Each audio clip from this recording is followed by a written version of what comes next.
ચૈતર વસાવાનો ગુનો છે? કાગળ પર તો એવું લખ્યું છે કે સરકારી માણસને ધાક ધમકી કરી વગેરે વગેરે વગેરે આક્ષેપ છે. પણ શું સરકારી માણસને ધાક ધમકી કરવાના ગુનામાં 7 વર્ષની સજા હોય તો સરકારી માણસો ગુજરાત આખાની જનતાને ધમકાવે છે, એને શું સજા થાય? પણ વાસ્તવિક રીતે હકીકત એ છે કે ચૈતર વસાવાનો ગુનો આદિવાસી સમાજને જાગૃત કરવાનો છે.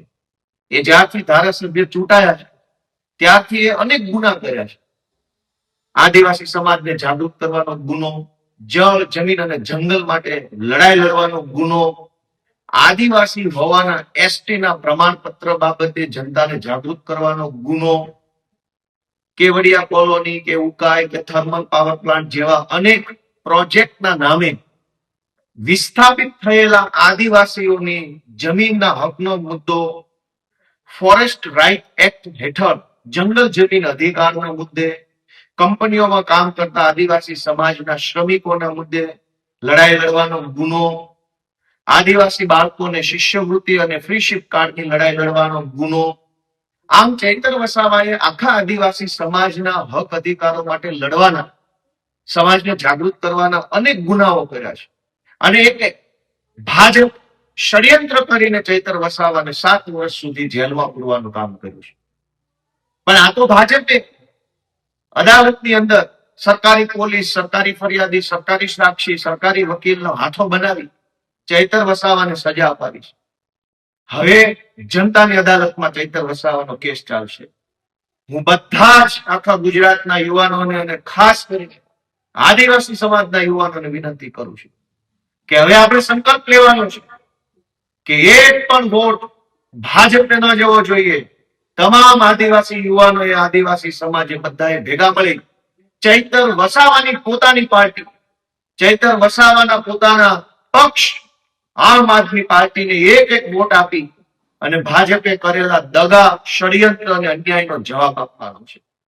ચૈતર વસાવાનો કેસ તાત્કાલિક ચાલી ગયો, તાત્કાલિક સજા, બધું તાત્કાલિક. આટલું જલ્દી તો fast track court, fast track કોર્ટમાં કેસ આટલા જલ્દી નથી ચાલતા. જે અદાલત ફાસ્ટ કેસ ચલાવવા માટે બની છે એ અદાલતમાં પણ 7, 8, 9, 10 વર્ષ સુધી કેસ ચાલે છે. પણ ચૈતર વસાવાની 1 વર્ષની અંદર સજા, આ સજા ચૈતર વસાવાની નથી. આ સજા એવા લોકોને થઈ રહી છે જેના માટે ચૈતર વસાવા લડતા હતા.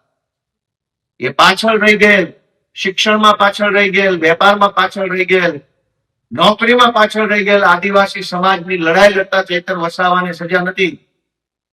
પાછળ રહી ગયેલા આદિવાસી સમાજના હજારો યુવાનોને આ સજા થઈ છે.